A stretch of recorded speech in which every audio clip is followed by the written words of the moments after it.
Hi, I'm Kimberly Sheridan, and welcome to another Ask Kimberly.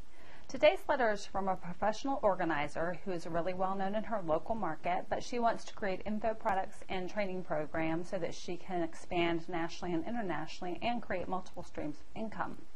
But the problem is that when she shared this idea with her best friend, she came up with some opposition. So now she's been thrown off of her game a bit and wants some advice as to how to get back in the groove.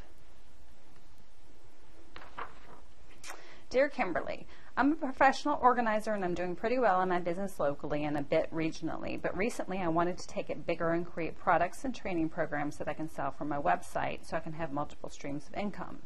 The problem is when I talked to my best friend about the idea, she shot it down, telling me all the reasons it won't work. She has a successful business too, so I wanted to hear her out, but she's really taken the wind out of my sails.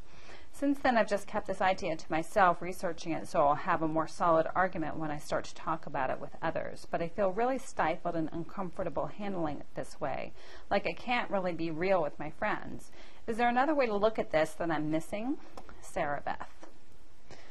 Well, Sarah Beth, there will always, I don't care what level you reach, you can be a multimillionaire. In fact, it's probably even worse, that you will have naysayers, you will have critics, you will have judgers. In fact, just look at TV, look at people who are famous.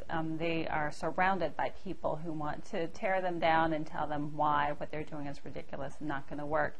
And then they're the media darling for 15 minutes, and then in the next breath, they're torn down again by somebody else. There's entire TV shows about tearing people down.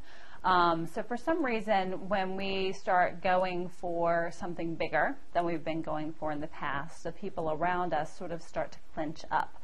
And sometimes that's for our own benefit, they think, because from their perspective, what we're about to do is risky.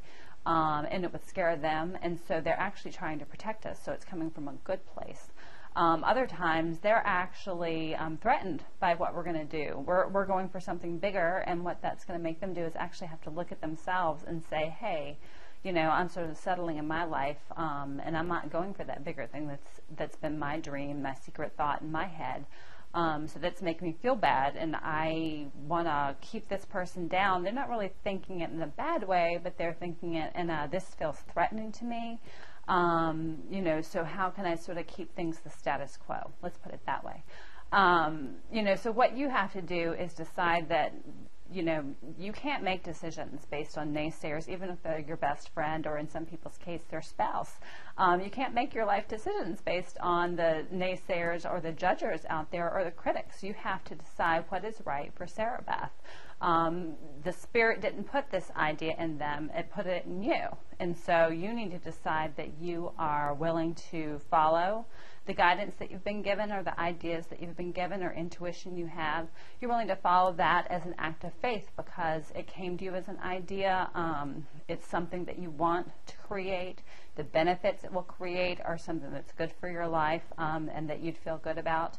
And so if you have to not share the details of what you're doing with some of the people in your current life, you might choose to do that. You did hit upon something that's important, though, which is you don't want to be in isolation doing this because it does feel stifled and somewhat inauthentic. It almost feels, you know, it's secretive, and it shouldn't be secretive. So you really do need to find a group of people who can support this idea and support the idea of growth, and they're going through the same things that you're going through. So they're trying to make a leap themselves in their business. And therefore, they're going to go through a bunch of the same emotions of the fear and the uncertainty and the judgment of others. And there'll be people with whom you can relate and then encourage each other on when, you know, you hit moments of self-doubt. So I'd encourage you to find a supportive group of people who are also going through a growth curve in their business. And you might find that locally, or you might need to go, you know, online and find a mastermind group.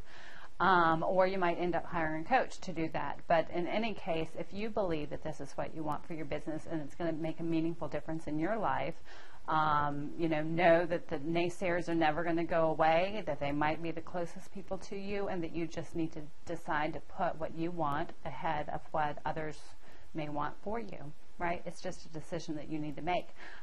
So I wish you the best of luck, and please let us know how it goes. And thank you, everyone, for tuning in for another Ask Kimberly.